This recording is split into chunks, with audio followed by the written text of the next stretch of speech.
For today's video mga kapares, pananghalian na naman ang ihahanda natin ngayon at sana magkaroon ka ng idea sa lulutuin natin. At kung malamig at maulan sa inyong lugar, ang lulutuin natin ngayon ay sinampalukang manok na Tagalog. At madali lang namang hanapin ang mga ingredients nito sa palengke. At marami ring paraan ang pagluluto ng sinampalukang manok. At kung anong available na gulay ay pwede nyo namang isama dito. Kaya simulan na rin natin sa kaserola. Nagisa nga muna nga tayo ng sibuyas, luya, bawang. Pinagsama ko na hanggang lumabas yung kanyang aroma.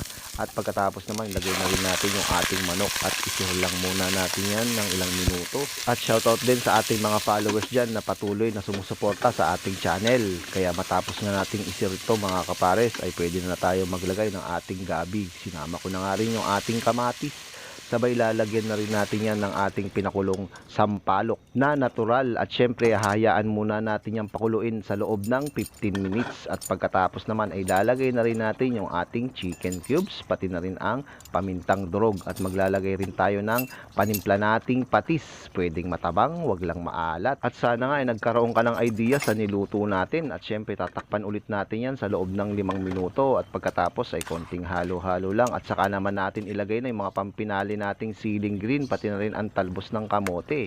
Pwede ka na rin maglagay dyan ng kangkong or ano pang gusto mong gulay. Kaya takpan muna natin sa loob ng 1 minuto. At pagkatapos ay eto na't may goodness na mga kapares. Ihanda nyo na ang inyong kanin at napakasarap na namang humigop ng sabaw. Ano pang hinihintay natin mga kapares? Mangantayon.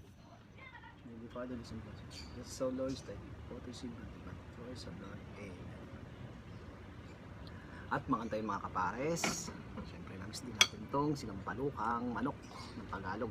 Yan. Siyempre, panalo dito yung sabaw. Aw, asim.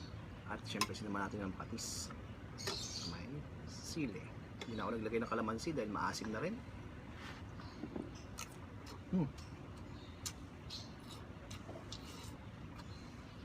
Ah.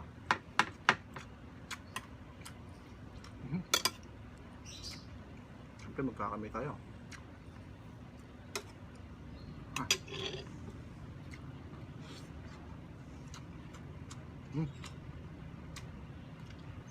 Pati pa rin buto. Sama ko.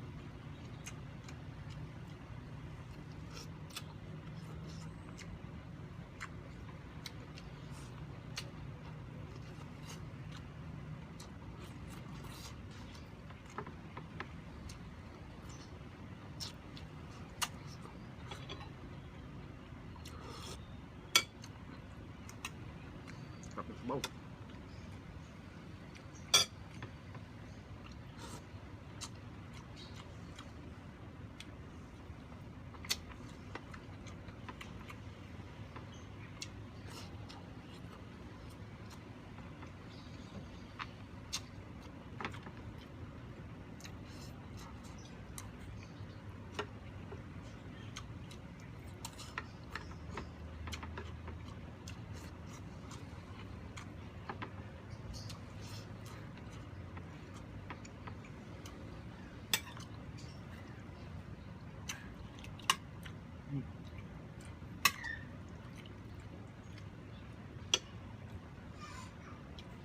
Sarap.